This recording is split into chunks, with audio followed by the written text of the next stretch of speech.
국토TV 국토입니다. 자, 오늘도 여러분 저희 국토TV를 찾아주셔서 감사합니다. 자, 오늘도 여러분과 함께 바다에 대해서 또 다른 재미있는 이야기를 가지고 여러분과 이야기를 나눠보도록 하겠습니다. 자, 그럼 오늘 이야기 가시죠.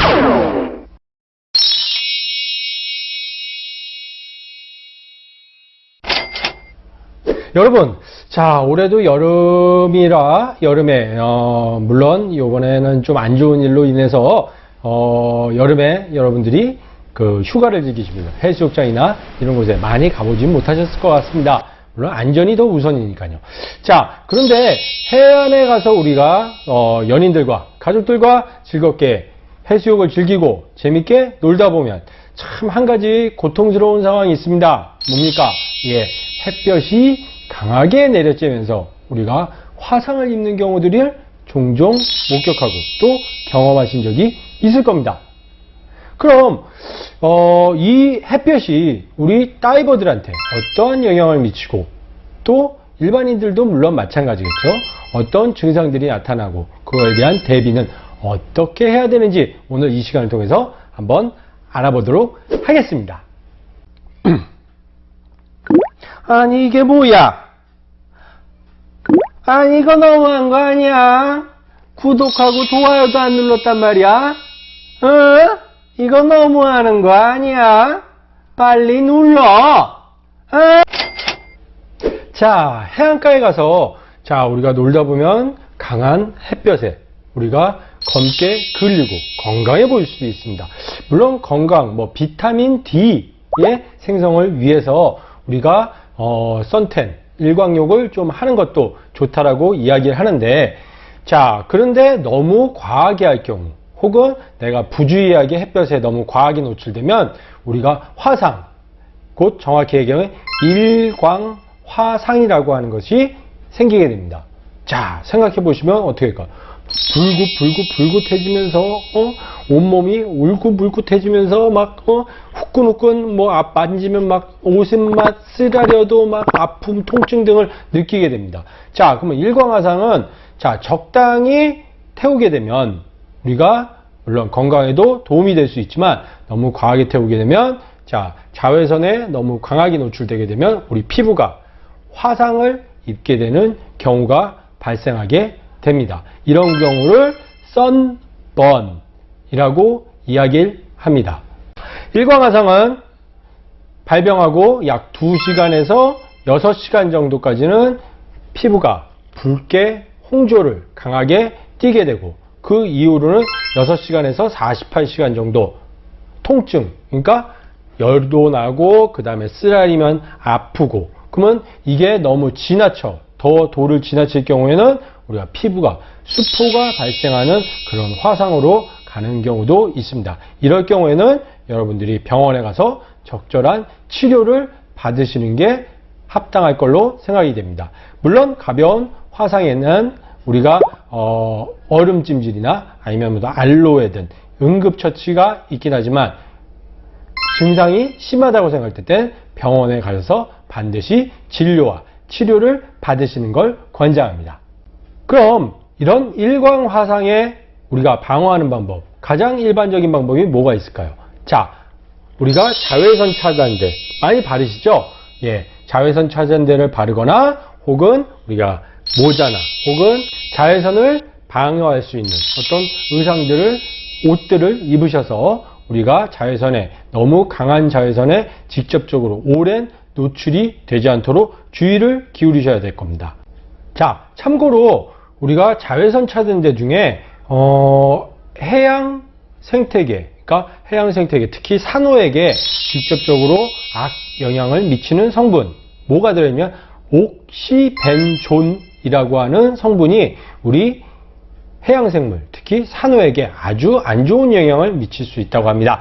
그래서 우리가 생각해 볼 때, 자, 우리가 자외선 차단제를 선택하실 때 옥시벤졸이 포함되지 않은 성분이 가지고 있는 자외선 차단제를 사용하시면 더욱 좋겠습니다.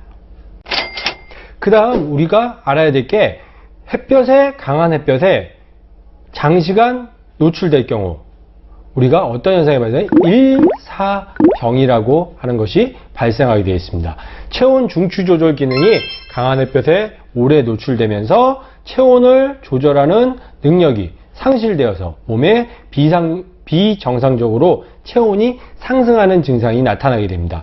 일사병 같은 경우는 강한 햇볕에 땀을 많이 흘려 생기는 질환으로서 보통 체내 염분과 그 다음에 수분의 불균형을 이루면서 40도 이하의 발열 혹은 구토, 근육 경련 혹은 실신의 대표적인 증상이 나타나게 됩니다. 이런 경우에는 어떻게 대처하느냐? 우리가 빠르게 옷을 벗기고 그 다음에 그늘이 시원한 곳으로 이동해서 빠르게 체온을 저하시킬 수 있게 도움을 주고 그 다음에 의식이나 그 다음에 의사가 분명할 경우에는 음료, 특히 이온 음료, 약간의 소금 염분이 포함된 이온 음료를 먹이는 것도 좋은 방법입니다. 그리고 일사병이 조금 더 발전하거나 혹은 또 다른 환경에서도 우리가 일반적으로 여름에 가장 많이 발생하는 게 열사병이라고 하는 게 있습니다.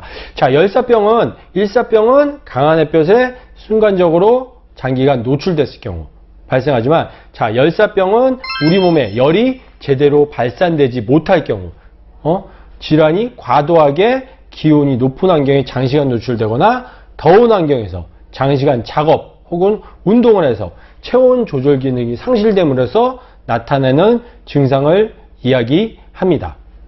보통 열사병은 40도 이상의 고온과 함께 현기증 혹은 식은땀 혹은 식은땀이 안 나고 마른 피부를 형성하는 경우도 있고 그 다음에 두통, 구토, 근육결 떨림의 증상이 나타나서 의식을 잃는 경우도 있다고 합니다.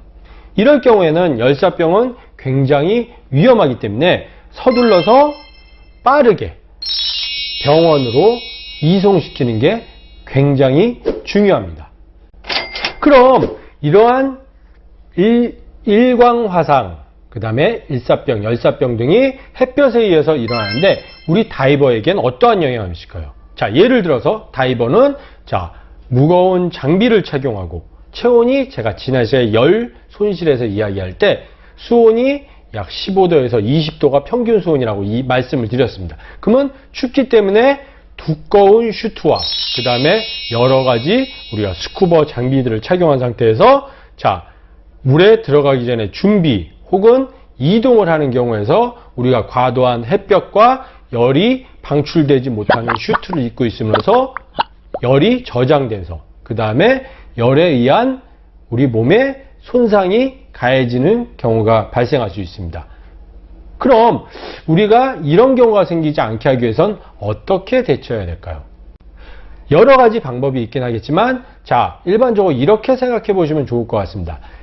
내가 장비를 착용 혹은 물에 들어가는 거리나 시간이 여유가 있거나 아직 좀 더 필요한 경우에 서둘러서 장비를 너무 급하게 착용하지 않고 그와 더불어서 다이빙 전, 후에 충분한 수분 섭취 그 다음에 햇볕의 직접적인 노출을 방어하기 위해서 우리가 이동간에는 모자나 혹은 가벼운 티셔츠, 내 열을 발산할 수 있는 시원한 의복을 갖추는 게 매우 중요합니다.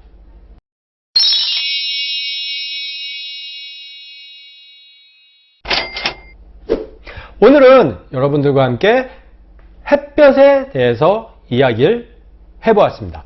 우리가 바다에 가서 햇볕에 노출되면 여러 가지 우리 증상들이 나타날 수 있는데 먼저 일광화상, 햇볕에 노출됨으로 해서 우리 피부가 붉게 변하거나 혹은 손상을 받는 경우를 일광화상이라고 이야기를 했고 일광화상이 나타났을 때는 우리 몸을 차갑게 해주고 일광화상이 나타나지 않게 우리가 자외선 차단제나 혹은 모자 이런 것들을 잘 준비하시는 게 좋을 것 같고 두 번째, 일사병 우리가 강한 햇볕에 오래 노출되게 되면 우리 체온의 조절이 기능이 저하되면서 구토나 근육경련, 그 다음에 식은땀들을 많이 흘리면서 의식이 어지러운 증상이 나타나는 걸 일사병이라고 이야기를 했습니다. 그 다음 열사병. 열사병은 전체적으로 장시간 고온에 노출됨으로써 중추신경에서 체온 조절 능력이 상실됨으로 해서 우리가 체온이 40도 이상으로 넘어가서 빠르게 병원으로 이송해야 됐다는 걸 알게 되었습니다. 이렇듯 우리가 다이빙을 준비하면서 단순히 물에 가는 것으로 끝이 아니라 우리가 여러 가지 꼼꼼하게 준비하고 세심하게 준비하는 게 여러분에게 다이빙 안전 혹은 편의성에 더욱 도움을 드릴 겁니다.